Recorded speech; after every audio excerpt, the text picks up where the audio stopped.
Thank you again for everything. Unfortunately, I'm in Los Angeles working on the new album, and I've got some other projects and a few things on the burner, lots of things on my plate, So I'm pretty busy. Who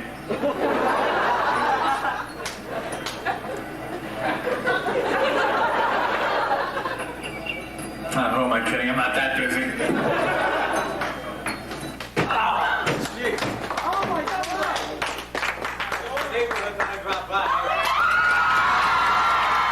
I came up with ALCON during an IRC chat. That's Internet Relay Chat. So I guess IRC chat is like ATM machine. But anyway, we would just hang out and talk about Weird Al and talk about, hey, did you see this show? Or you're going to be at that show?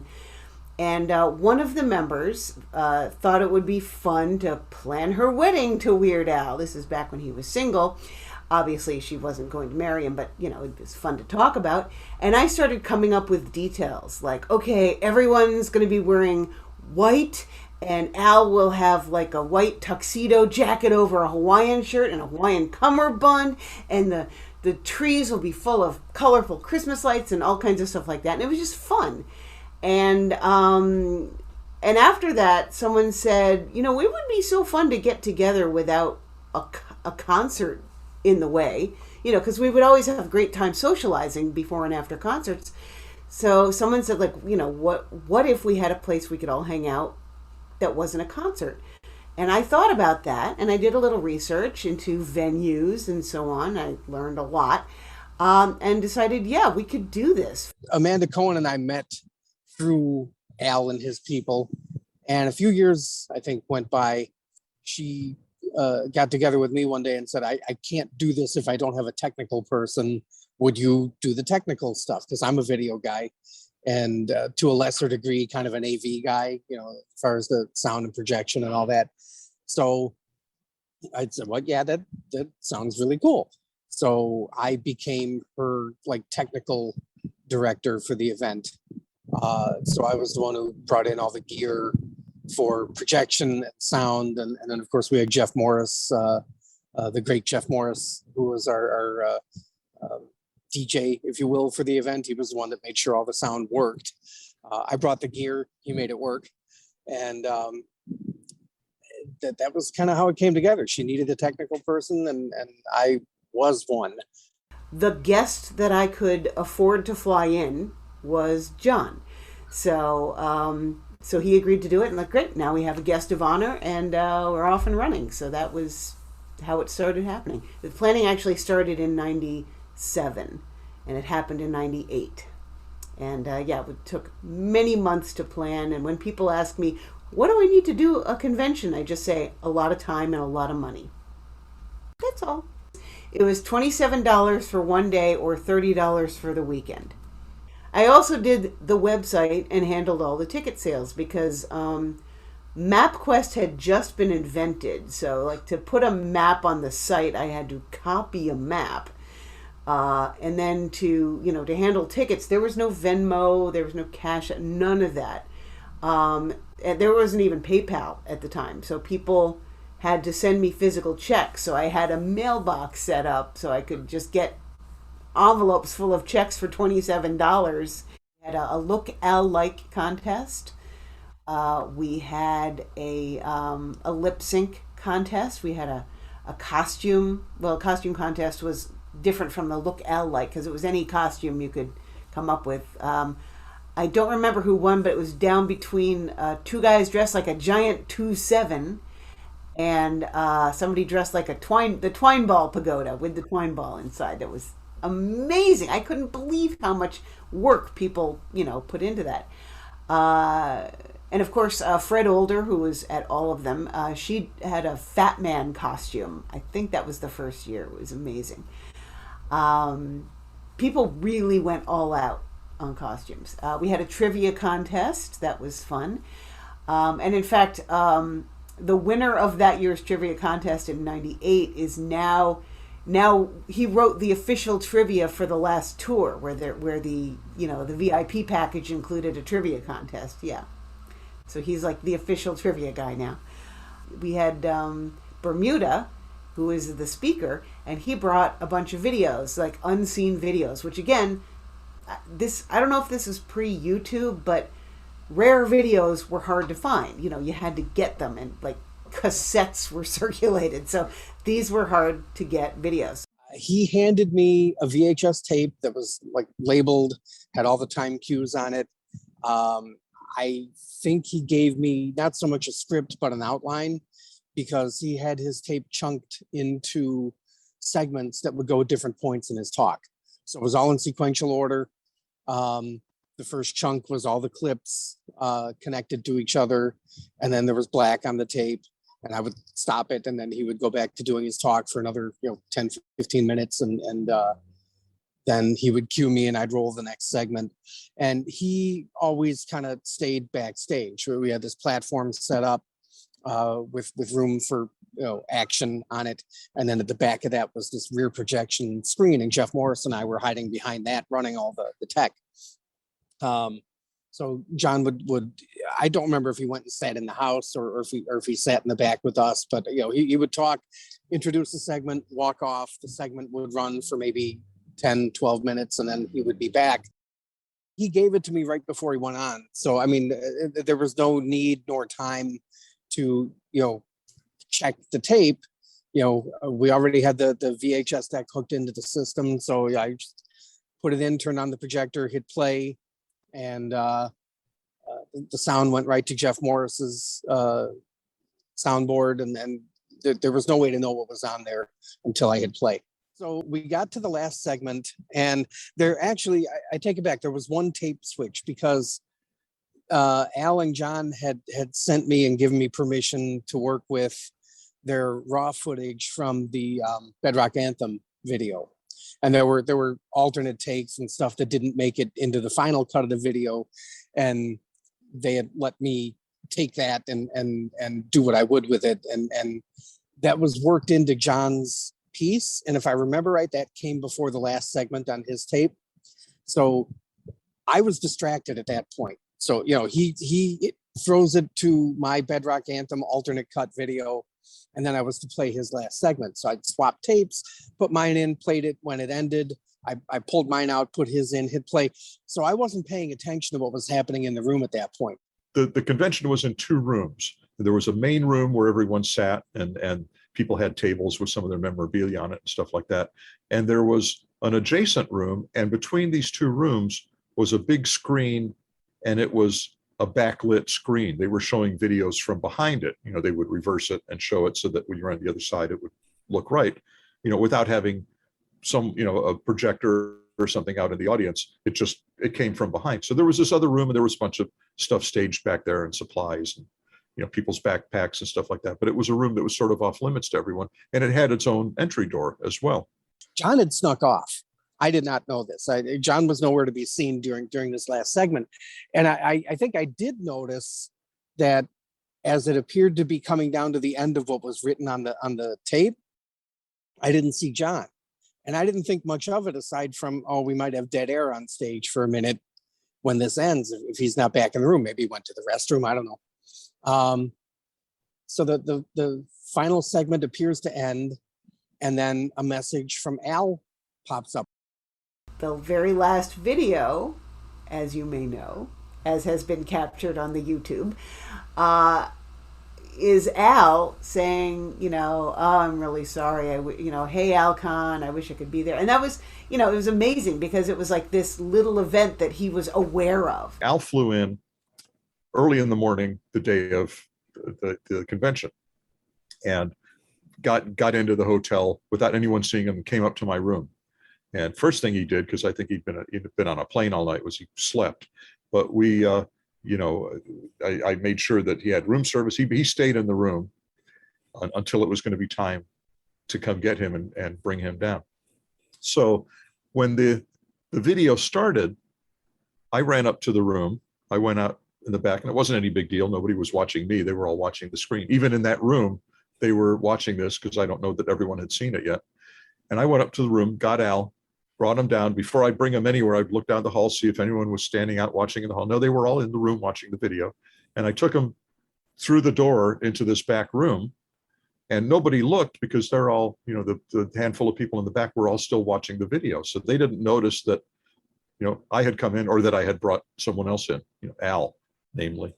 It appears to be over, and then there's a long pause, and Al says, oh, who am I kidding? I'm not that busy. And he gets up and walks out of the shot.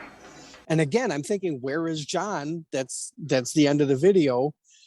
And I had Al standing by, and he came out at, you know, right after that happened, about a beat later, he came out from behind the screen and walked out so that the audience could see him.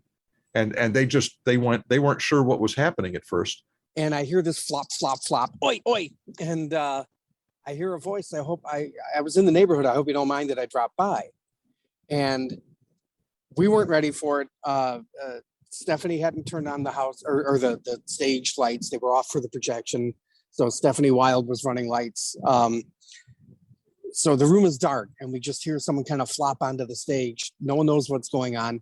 The mic isn't really live yet, or he hadn't reached it. There's no lights. And then Stephanie hits the lights, and I'm behind the screen, so I couldn't see much aside from when she hit the lights. I could see a shadow on the screen. I'm behind it, so I just see this shadow, and I hear everyone erupt. He runs off camera and then ran into the room in real life, and I can still hear the screaming.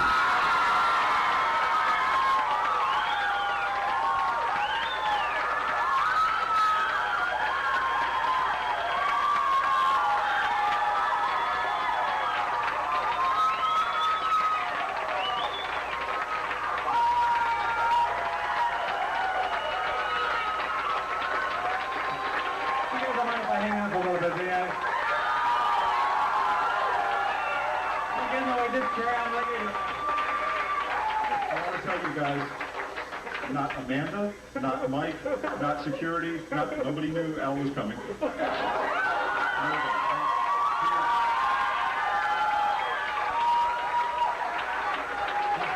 been holed up in room 1427 all day. Can I say that?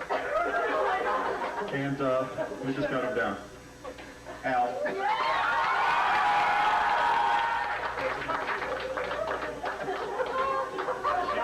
She didn't know.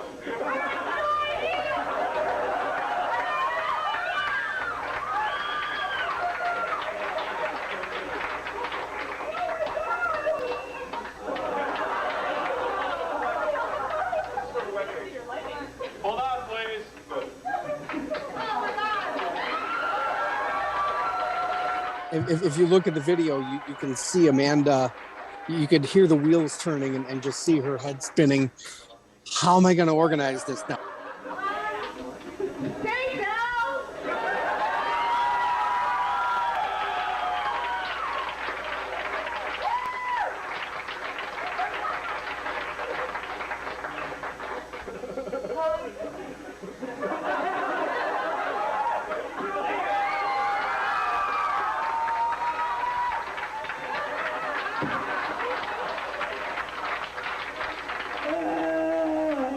Now, the story is that I fainted.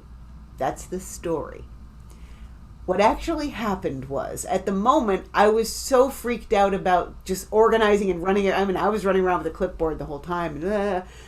What actually happened was I thought, people are going to look at me and wonder what happened and if I planned this. How can I make it look like I didn't plan this? Because I didn't plan this.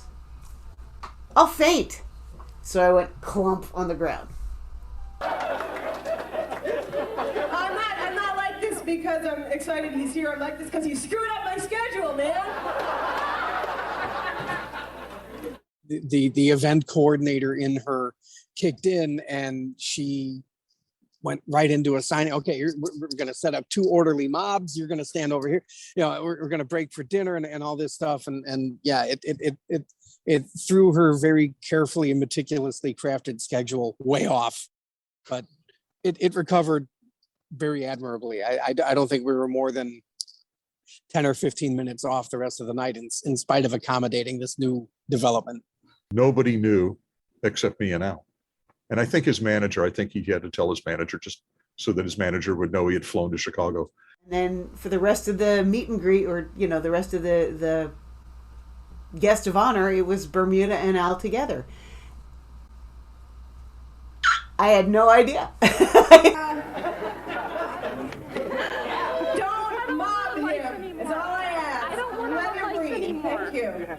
I want to add one thing real quick. We were having dinner last night, and she saw a limo. Well, yeah, but that kind of dinner. And we saw, and she sees a limo pull up in front of the hotel last night, and she says, "He didn't." And I looked, and honestly, Al would not come here in a limo that night with everyone around. But regardless, so she's telling me if he shows up, he's going to screw up everything. We didn't plan anything. And I couldn't tell you. No. But regardless, no. He woke me up at 6 o'clock this morning to sneak in. Yeah, fabulous, Al. Thanks. So yeah, it was a complete shock. People have asked Amanda and me over the years, come on, you guys knew, didn't you? I mean, you had to know. How could you not know? We really did not know. We were not in on that at all. That was 100% a surprise to everyone but John and Al. It was pretty cool. So he signed autographs and you know, I think probably did a little Q&A and you know, he was really good about it. He was, I mean, you know, he knew he was throwing himself into a room with a ton of fans. I mean, he thought that was so cool. It was funny because afterwards, Bermuda said, "Didn't you wonder why I was like casing the joint?" I'm like, "Yeah, I wondered why you took the stairs to the top floor." It turns out he was looking for back passages for Al to like sneak in through. So apparently he had arrived like the night before and was hiding out in Bermuda's room the whole time. None of us knew. Nobody knew. He just hid there for the fans. He did that for us. And you know, people say, "What's Weird Al really like?" He's the nicest guy you can imagine. Just, you know, the fact that he would do this. And then, you know, he autographed everything. You know, he stayed for dinner. He hung out with us. We had a magazine from Japan come, and they were there to write a story about it, and they wound up getting an exclusive with Al. And at one point he went up to his room and we started the auction. And I'm like, you know, things, you know, I'm thinking, oh, $50 for this shirt, $20 for this. Stuff was going up into the hundreds. I think the record was a shirt bought by Amanda Deere for $700, which she still has. And somebody, or I think Bermuda went up and said, "Al, I think you need to see this."